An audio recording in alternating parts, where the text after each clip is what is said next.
আশীর্বাদ না অভিশাপ নয় বরং আশীর্বাদ। অত্যন্ত যুক্তিসঙ্গত কারণে আমি এবং আমার দল বিষয়টির পক্ষে অবস্থান করছি।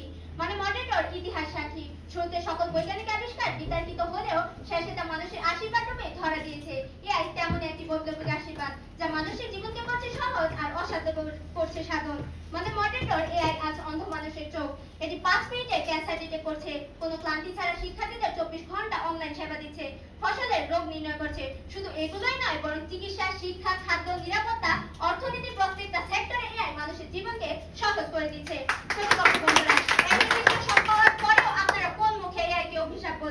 মানুষের জীবন বাঁচানো, সময় বাঁচানো, সুরক্ষা দেওয়া, অর্থনীতি নিরাপত্তা দেওয়া, খাদ্য জোগাড় করা সবই যদি অভিশাপ হয়, আপনাদের কাছে আমার প্রশ্ন, তাহলে আশীর্বাদটা আসলে কোনটা?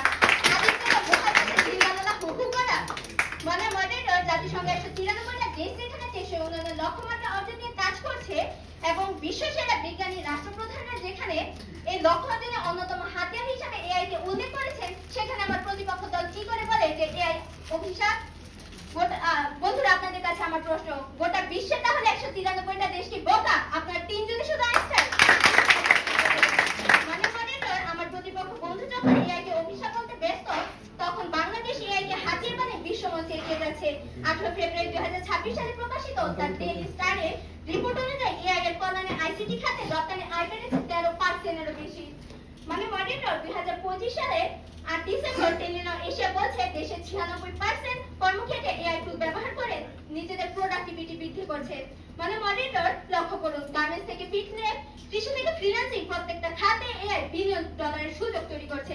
প্রতিপক্ষ বন্ধুরা, যে প্রযুক্তি রপ্তানি বাড়াচ্ছে, মানুষকে দক্ষ করছে, দেশকে বিলিয়ন ডলারের মার্কেটে পৌঁছাতে, সেই প্রযুক্তিকে আপনারা কি করে অভিশাপ বলছেন? বন্ধুরা, একটা কথা খুবই বেশি জানতে ইচ্ছা করে, এই বিশ্বায়নের যুগে দাঁড়িয়ে আপনার আদিম যুগের ওকালতি কেন করছেন?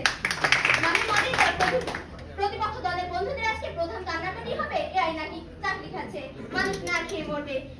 তাদের কান্নাকাটি আজ এখানে শেষ করতে চাই। মানে মডারেটর লক্ষ্য করুন, 2026 সালে সবচেয়ে বিশ্বস্ত ওয়ার্ল্ড ইকোনমিক ফোরামের সর্বশেষ ফিউচার অফ জব রিপোর্টে স্পষ্ট উল্লেখ আছে যে এআই এর কারণে এই দশকে হয়তো 9,20 লাখ চাকরি চলে যাবে, কিন্তু একই সময় এআই আরো 17 কোটি নতুন চাকরি তৈরি করবে। নেট ফলাফল কত? 7,80 লাখ বাকি কর্মসংস্থান।